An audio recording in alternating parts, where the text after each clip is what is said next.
Rescue Plan. Connecticut is set to receive $2.6 billion in state relief and $1.6 billion in local relief phased in beginning this year until 2024. Now, what are the funds set to go towards? The governor says almost $1 billion is set to support schools, focusing on temporary learning programs to catch up students. There will also be extended unemployment insurance benefits and support for public health, economic recovery, and vulnerable communities. The governor joined by Senator Chris Murphy, who says this. Because now a big day is coming for Americans, the Social Security Administration has a new update for Social Security and SSI. New direct checks worth as much as $2,000 are set to arrive tomorrow. Officials have confirmed that some recipients will get and not always receive their usual monthly payment this month. Instead, they will be giving away some stimulus cash, possibly. And now the third round of financial Social Security return benefits worth up to $4,200 is scheduled to go out to recipients tomorrow. Now that amount that recipients will receive from these checks will vary based on several income factors, including when a person would choose to retire and start receiving the benefits, as well as when a person is supposed to get stimulus. But according to the Social Security Administration, a person must have retired when he or she was above 70 to receive the $5,000 Social Security benefit that you should be getting. That's a free amount of stimulus. And recipients who retired at age 67 will get a maximum of $3,300, but anyone who retired at age 62 will get up to $2,300. The payment schedule for Wednesday will be for recipients who were born between the 21st and 31st of the month. Recipients of SSI will also receive their monthly income payment of $914 at the beginning of February, and the money from this payment will either be a lot or a little bit. It will allow people to afford basic necessities and food items and get shelter and food and things like that. Because according to the Fed, the payments are intended to help elderly, blind, disabled people who have low to no income of their own. Eligible SSI couples are essential, and people who are living on a fixed income cannot get that stimulus cash. Payment recipients are not receiving any payment for January because they received two payments in December, one on December 1st and 30th. The latter payment reserved is for SSI payments for January. In the year, the Social Security Administration will issue double payments to recipients in March, June, September, and December, as the first of the day will either be on a weekend or holiday. Because payments to SSI recipients will be slightly higher than the payments issued in 2022 due to the COLA made by the SSA. The payment amount issued to recipients in 2022 was already $841. This year's payment is $8.7, just higher to reflect the payment and adjustment. The Nonpartisan Congressional Budget Office updated its long-term projections on the solvency of Social Security last month, finding that the program's major trust funds can be tapped out in 2023. And this budget found that if the projected gap between the outlays in the trust funds and revenue they receive is forecast, the balance of the trust funds will hit zero, and the Social Security Administration wouldn't be able to pay out for retirements as they come due. Specifically, the Old Age and Survivors Insurance Trust Fund means that people won't be getting a lot of stimulus cash for a while.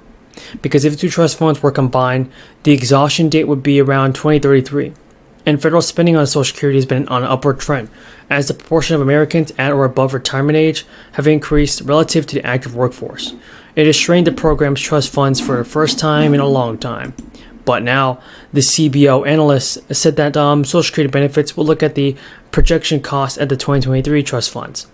Now, if it found that Social Security benefits were limited to what's payable from tax revenues, benefit payments, it would be about 23% smaller than the scheduled benefit for next year. The gap would rise again as time goes on, and that's only payable to an even smaller amount of people. And when it's payable to an even smaller amount of people, it means that people are not getting their stimulus check. But they can get it this month if they qualify and meet certain requirements. In Colorado, Governor Jared Polis previously signed legislation that is going to provide residents with a tax rebate.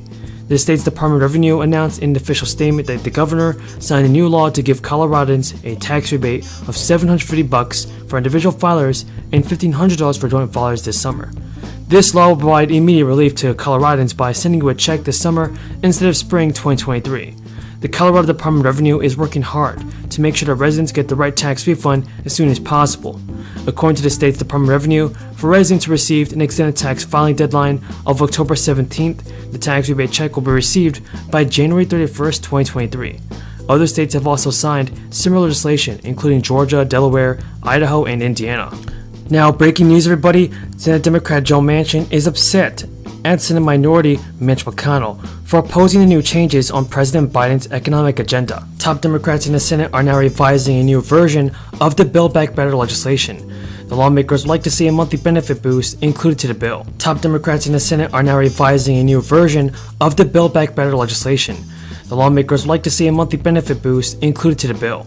And today, Joe Manchin said on top that he's not dissuaded by warnings from the top Senate Republican leader to sink a bipartisan bill that would only strengthen the U.S. economic competitiveness. Manchin told reporters, "I'm not walking away if I can help the country, and if they want to play politics and play party politics, shame on them." Manchin added it was so wrong of Senate Majority Leader Mitch McConnell of Kentucky to issue warnings to sink the bipartisan legislation, which would only boost the federal investment on emerging technologies like computer chips. The Kentucky Republican reiterated the ultimatum and tied to recent Democratic efforts to pass Biden's economic agenda. And during a speech on the Senate floor, McConnell said, "Party line scheming is going to crowd that out. Our side cannot agree to frantically steamroll through bipartisan talks in order to meet a timeline, so our Democratic colleagues can clear the decks to ram through a party line tax hike." McConnell warned and wanted to sink the bill as Democrats make progress towards clinching a deal with Manchin on a climate and tax economic spending package. But a spokesperson for Chuck Schumer said last week that Democrats plan to convene an all-senators classified briefing for the bipartisan bill. Republicans and Democratic negotiators have spent months negotiating on the bill to shore up the domestic semiconductor industry among other sectors in an effort to reduce the U.S. dependence on imports of important products. Experts say Biden's economic package could include around $1 trillion in new spending. These ideas would require a range of tax increases to fund them. These taxes would mostly hit businesses, owners, and corporations, at least according to the current proposals that lawmakers are considering. And Sam Runyon, Manchin's communications director, told Yahoo News in a statement that Senator Manchin insists that any final deal addresses inflation. Pinch of inflation, and all Americans are feeling this hurt. And just recently, I've heard stories about folks that are actually taking their goods, their jewelry, their electronics to pawn shops so they can get additional money to pay for gas. You know, this is really hurting the American people.